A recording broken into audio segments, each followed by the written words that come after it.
झारखंड के किसी कोने में बैठे हैं, वो अपनी बात भी इस मेल आईडी पर डाल सकते हैं। बहुत सारे बिंदु हम लोगों ने लेकर के आया था और सरकार के साथ पॉजिटिव वे में चर्चाएं हुई है। पर कोई भी छात्र, कोई भी व्यक्ति, कोई भी स्टेक होल्डर सुझाव दे सकता है। आंदोलन खत्म हो गया। आंदोलन हमारी पूरी मांग जब तक नहीं मानी जाती है, हम लोग जो है तो अपना आंदोलन जारी रखेंगे। कल रात छात्रों के साथ बातचीत के महज 12 घंटे बाद ही सरकार ने एक बार फिर बातचीत का रास्ता आगे बढ़ाया है। देवेंद्र नाथ महतो गुट की ओर से 8 सदस्यीय छात्र डेलीगेशन मोराबादी स्थित गेस्ट हाउस पहुंचा और सरकार की डेलीगेशन के साथ कई घंटे तक बातचीत हुई, लेकिन इस बातचीत से भी फिलहाल कोई ठोस नतीजा नहीं निकल सका है। यानी सरकार और छात्रों के बीच बातचीत का सिलसिला तो जारी है, लेकिन गतिरोध अब भी बरकरार है और जयपाल सिंह मुंडा स्टेडियम में छात्रों का आंदोलन अब भी जारी रहेगा। देखिए, आज छात्रों के विभिन्न समूहों से, स्टेक होल्डर से यह प्रतिनिधिमंडल मिलता रहेगा। आज जैसे हम लोग एक छात्र समूह से मिले, अभी NSUI के लोग हैं, JCM के लोग हैं, ACS के लोग हैं, ये तमाम से हम लोग मिलेंगे। अलावे एक मेल आईडी हम लोग जारी कर रहे हैं, आपसे आग्रह होगा कि इसको जूम करके दिखा दें। बता दीजिए, मेल आईडी बता भी दीजिए सर। अच्छा से थोड़ा जारी रहेगा। jpsc.feedback@gmail.com।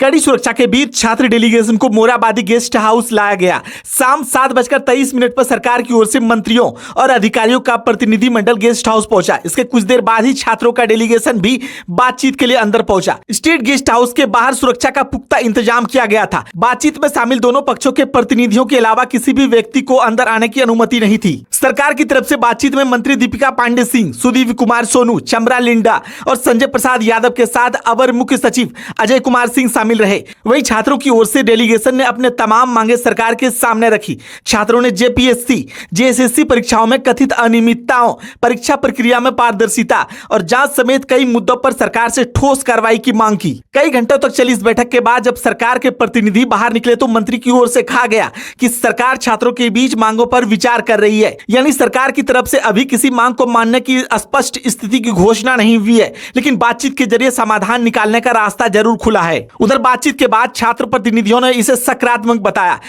सरकार के साथ हर बिंदु पे बहुत सारे बिंदु हम लोगों ने लेकर के आया था और सरकार के साथ पॉजिटिव वे में चर्चाएं हुई है। इन्होंने सारा नोट डाउन किया और इन्होंने आश्वासन दिया इन सब में हम लोग चर्चा करेंगे और इन सब को माननीय मुख्यमंत्री के संज्ञान में डालेंगे और ये जल्द से जल्द इसका निष्पादन करेंगे। अभी प्रोटेस्ट जारी रहेगा। प्रोटेस्ट पर आप वहाँ पे आइए, उसके बाद वार्ता में हम लोग की जो प्रमुख मांगे हैं एक करके विस्तार पूर्वक हमने बताया।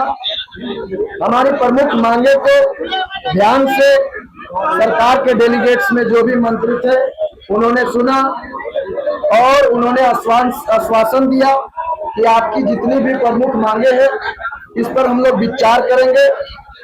हम लोगों ने यह बोला कि जब तक हमारी प्रमुख मांगे नहीं मान ली जाती है हम लोग की आंदोलन जारी रहेगी। छात्रों ने कहा कि उनकी अपनी सभी मांगे सरकार के सामने मजबूती से रखी है और सरकार की ओर से उनकी मांगों पर विचार करने का भरोसा दिया गया है। लेकिन इस पूरी बातचीत के बीच सबसे अहम यह है कि छात्रों ने अपना आंदोलन खत्म नहीं किया है। छात्रों का साफ कहना है कि जब तक उनकी मांगों पर सरकार और कोई ठोस लिखित फैसला नहीं आता तब तक आंदोलन जारी रहेगा। आज के प्रतिनिधि मंडल में दीनबंधु मंडल, पूजा कुमारी, चंदन कुमार, विमल कुमार, प्रेम कुमार, रविशंकर, अमित कुमार शर्मा और राम अवतार महतो समेत छात्र का प्रतिनिधि शामिल हुआ।